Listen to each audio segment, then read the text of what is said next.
Bueno, muchas gracias por la invitación. La terapia con fluidos es probablemente una de las terapias pivotales en cuidado intensivo y llama la atención, digamos, la heterogeneidad de los manejos y cómo manejamos esta terapia bastante a larga mano. En los últimos años ha quedado en evidencia cada vez más que cuando resucitamos con fluidos podemos aumentar la mortalidad de los pacientes. Ya hay numerosos estudios que demuestran cómo el exceso de fluido puede aumentar la mortalidad y sabemos que esto no solamente la mortalidad en forma directa, sino que también algunos índices muy importantes como la estadía en la UCI, la estadía en el ventilador mecánico, cuando tenemos pacientes con 6, 8, 10 kilos de sobrepeso, no los podemos sacar del ventilador y esto, por supuesto, crea un círculo vicioso en el cual el paciente se va prolongando y prolongando y tenemos desorden electrolítico, nos cuesta hacer balances negativos, etc. Y finalmente esto va llevando a complicaciones que alargan y que transforman al paciente a veces en un paciente crítico crónico, etc. Pero además de esto, por supuesto, este hecho de usar más los fluidos tiene que ver también con algunas consideraciones de salud pública, por cuanto prolongamos y le quitamos a la población en general camas de UCI, que sencillamente al prolongar la estadía de un paciente 2 o 3 días antes de poder sacarlo del ventilador, podemos, digamos, privar a otros pacientes que necesiten el recurso que es tan escaso. La verdad es que las soluciones que nosotros tenemos en la práctica clínica son diversas y amplias, pero sin embargo me voy a concentrar, dada la brevedad del tiempo, en aquellas soluciones que nosotros usamos con mayor frecuencia y particularmente, como se ve en el lado izquierdo de la diapositiva, en el Ringer lactato, que es nuestra solución balanceada, digamos, que nosotros usamos ampliamente en nuestra unidad de cuidado intensivo, y también la solución salina. Yo soy de los que de alguna manera me encrespo cuando dicen a la solución salina, le dicen solución fisiológica, porque como ustedes ven, digamos, la composición electrolítica de la solución salina dista bastante de ser fisiológica, tiene un contenido de sodio de 154 y de cloro 154 miliequivalentes por litro, y una osmolaridad mayor a la del plasma, y el Ringer lactato es ligeramente hipomolar con una concentración de sodio de 130 miliequivalentes, tiene algo de potasio y tiene una concentración de cloro más fisiológica. También en la práctica clínica, por el desplazamiento de los starch, podemos utilizar, y de repente, por supuesto, los recursos, distintos tipos de albúmina.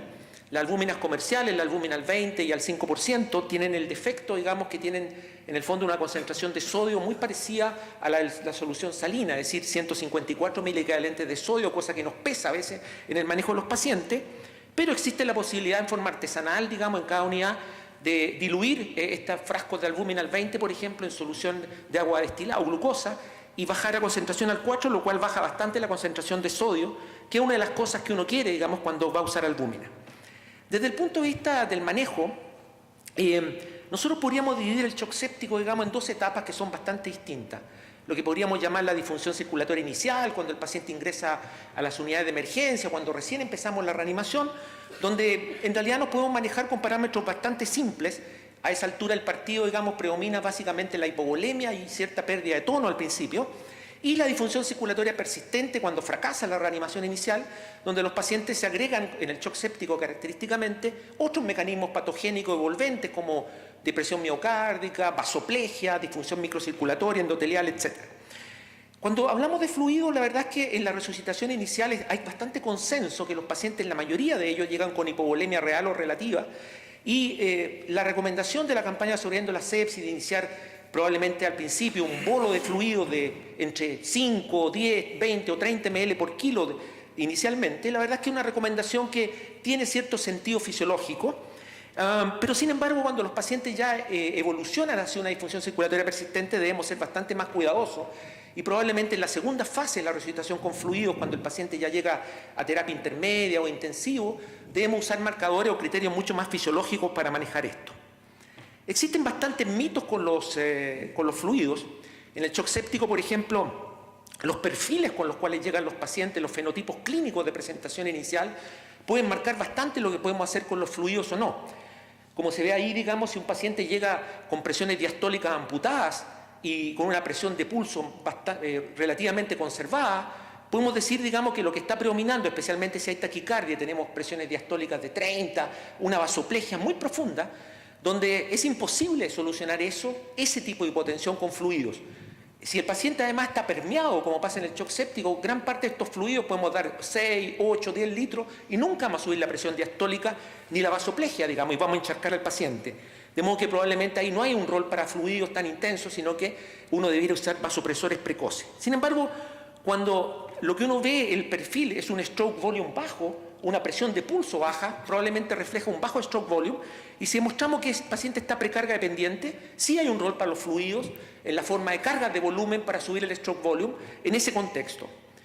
La verdad es que, para ordenar un poco el cuento, los consensos más recientes han dividido la administración de fluidos en la fase inicial, la que yo mencionaba al principio, en la resucitación inicial, en lo que llamamos salvataje, de los 20 o 30 ml por kilo. La verdad es que es una recomendación muy gruesa, digamos, porque en realidad un paciente con neumonía de 80 años, cardiópata, que llega con una neumonía adquirida en la comunidad, probablemente no tiene ese déficit de volumen, y si le ponemos 20 o 30 ml por kilo en la urgencia, probablemente precipitamos muchas caídas al ventilador mecánico. Quizá ahí deberíamos ser mucho más cautos. En cambio, en un shock séptico abdominal hay probablemente pérdidas de fluido mucho más grandes, y quizá ahí la recomendación aplique. Deberíamos ser más liberales, por lo tanto, al principio, después en la UCI, digamos, donde entramos a la fase de optimización, cada ml cuenta, y ahí debemos ser mucho más cuidadosos. Después viene una fase de estabilización, donde ya pretendemos balances neutros, y la fase de desescalamiento, donde ya iniciamos balances negativos, o lo antes que se pueda, por supuesto. Para dar fluidos en el contexto de una reanimación de un shock séptico debe haber un problema clínico. Y el problema clínico hay que situarlo muy bien y ser un problema clínico evaluado fisiológicamente, es decir, un estado de hipoperfusión. No es fácil diagnosticar hipoperfusión, no es el tema de este momento, pero hipoperfusión. Tenemos que ser cuidadosos con el trigger de la resucitación con fluido. Oliguria probablemente es un mal trigger. El hecho de que el paciente esté con un poco de vasopresores es un mal trigger. Lo que es el trigger correcto en el shock séptico es que haya una hipoperfusión demostrada. De lo contrario, digamos, vamos a pasar volumen y no vamos a lograr ningún objetivo claro. ¿Por qué dar fluidos? En la disfunción circulatoria inicial, esta carga de volumen inicial, lo que llamamos el salvataje, como dice la campaña Sobreviviendo la sepsis, es porque el paciente tiene hipovolemia y tiene pérdida de tono. Y probablemente, según mi modesta opinión, yo creo que la solución que hay que dar ahí, en esta etapa inicial, es solución salina. ¿Por qué? Porque no tiene potasio, digamos, a veces la función renal es incierta, tiene una osmolaridad apropiada, y me parece a mí que para el primer litro, 2 litros en esta etapa, la solución salina cumple perfectamente el trabajo. Sin embargo, en la unidad de cuidado intensivo, cuando ya estamos en optimización, cuando lo que estamos trabajando son cargas de volumen contra objetivos claros, y como vamos a ver en unos minutos, probablemente en esta etapa en que trabajamos con predictores dinámicos, etcétera, y evaluamos límites de seguridad, la solución salina no debiéramos usarla más, porque finalmente vamos a ir de alguna manera distorsionando el perfil de equilibrio electrolítico del paciente, vamos a ir desviándolo hacia un estado hiperclorémico con las consecuencias que ustedes conocen de la literatura reciente, y finalmente cuando aportamos 1 litro de salino versus un litro de Ringer en cargas de volumen, vamos a dar 1,5 gramos más de sal por cada litro de diferencia, de modo que si damos 4 litros versus 4, van a ser 6 gramos más de sal innecesarios. Y ustedes bien saben que la carga de volumen como concepto descansa en un objetivo hidráulico. Si yo paso una carga 250 en 5 minutos, voy a aumentar el volumen estresado, voy a aumentar la presión media en el sistémico, voy a aumentar el retorno venoso. Si paso los mismos 250 en 1 hora, no voy a lograr nada. De modo que más que la composición de sodio que tenga la carga, es el efecto hidráulico, el impacto en el volumen estresado lo que interesa. De modo que usar Ringer es probablemente mucho más correcto en esta etapa que en etapas más tardías. ¿Usaríamos albúmina en algún contexto si es que el hospital tiene el recurso? Probablemente en forma muy limitada. Si uno quisiera dibujar un fenotipo clínico para hacer las cargas de volumen, nunca en la resucitación inicial, solo en la avanzada, probablemente en pacientes que tengan un capillary leak muy grosero. Por supuesto que la albúmina también va a salir, pero va a salir un poco más desfasada. Los pacientes cirróticos con ascitis que tengan un shock séptico, los pacientes con severa hipoalbuminemia de base, y quizás un paciente con distrés respiratorio severo, probablemente porque eventualmente vamos a poner menos volumen. Ahora, el volumen y las cargas de volumen, y cuando yo en la etapa ya de la UCI quiero optimizar el stroke volume porque hay una hipoperfusión, debemos fijar bien el foco. No tengo tiempo de hablar de esto, pero nosotros creo que hemos trabajado en los últimos años en tratar de delinear el concepto de una hiperlactatemia persistente que tenga un perfil hipóxico. Aquí llamamos perfil hipóxico aquella hiperlactatemia que se da en un contexto donde el paciente tiene o saturación venosa central baja o gradientes venoarteriales de CO2 elevado o mala perfusión periférica, hechos que sugieren que en el sustrato de esa hiperlactatemia persistente hay hipoperfusión persistente. Ustedes saben 5 minutos. que ahora se piensa que en la mayoría de los pacientes eso no es así. En la mayoría de los pacientes, digamos, la hiperlactatemia persistente después de la primera resucitación obedece a causas metabólicas, al estrés adrenérgico, a disfunción hepática y no probablemente a eso. De modo que siempre que hablemos de resucitación con fluido ya en la UCI en etapa de carga, tenemos que ver la variable trigger que sea correcta. No pongamos volumen porque el paciente está con Leo-FET, no pongamos volumen por oliguria porque la oliguria tiene una relación muy laxa y muy errática con la perfusión, sino un trigger correcto. Y el target, es decir, cada carga de volumen mirando un número, ese número que sea correcto, que tenga, ojalá como dice ahí, un ciclo de respuesta rápida frente al aumento del stroke volume. Si yo pongo 250 y mejora el llene capilar, eso es un ciclo rápido y lo hemos visto muchas veces. Yo pongo 250, sube el stroke volume en un paciente respondedor a volumen y el gradiente CO2 se acorta o mejora la saturación venosa, esos son marcadores que probablemente son los correctos para ir evaluando la respuesta a cada carga de volumen. Nosotros en varios trabajos, pero este es un ejemplo representativo, mostramos cómo algunos parámetros como la saturación venosa, el gradiente CO2, la perfusión periférica, tienen este tipo de perfil de respuesta rápida a la reposición de volumen. El lactato tiene una parte de respuesta rápida a la resucitación con volumen en la UCI y una parte más lenta. Hay un quiebre que probablemente está en el punto de transformación del lactato fundamentalmente hipóxico a un lactato ya metabólico, que lo podemos ver si es que vamos viendo en forma paralela un monitoreo multimodal de la perfusión y vemos que se han corregido los parámetros que señalé antes. Cada vez que en la fase de optimización con fluidos yo quiero subir el stroke volume, porque tengo el target está alterado y hay una variable de hipoperfusión todavía andando, cada vez tengo que evaluar la precarga dependencia. Esto es por una razón muy simple, porque si yo le paso 1 litro de salino a 100 pacientes de UCI, solo la mitad va a elevar el stroke volume y la mitad no. La mitad van a estar probablemente en la parte plana de la curva Stalling, de modo que le estaría pasando volumen innecesariamente a la mitad de los pacientes.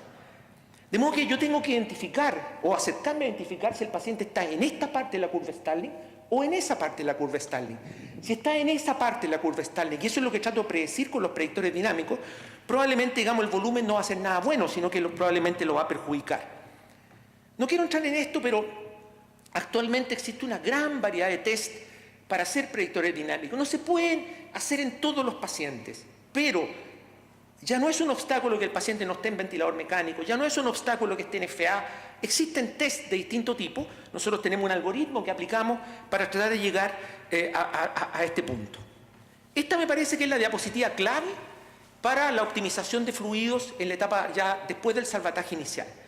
Tenemos que tener un trigger. ¿Cuál es el trigger? Por ejemplo, un lactato con perfil hipóxico, lactato plus gradiente CO2 elevado, lactato plus perfusión periférica alterada.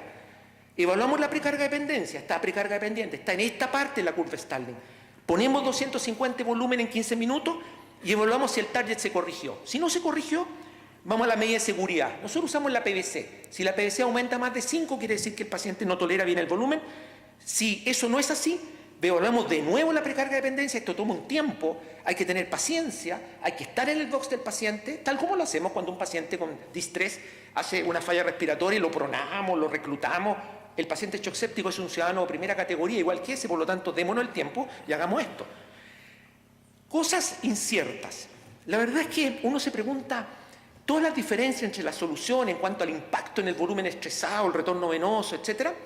La verdad es que son relativas, porque tal como muestra este trabajo de Mauricio Secconi, en un estudio farmacodinámico, a los 1,2 minutos, después de pasar 250 en 5 minutos de volumen, se logra el máximo aumento del gasto. A los 10 minutos se ha ido y no hay diferencia entre los respondedores y no respondedores.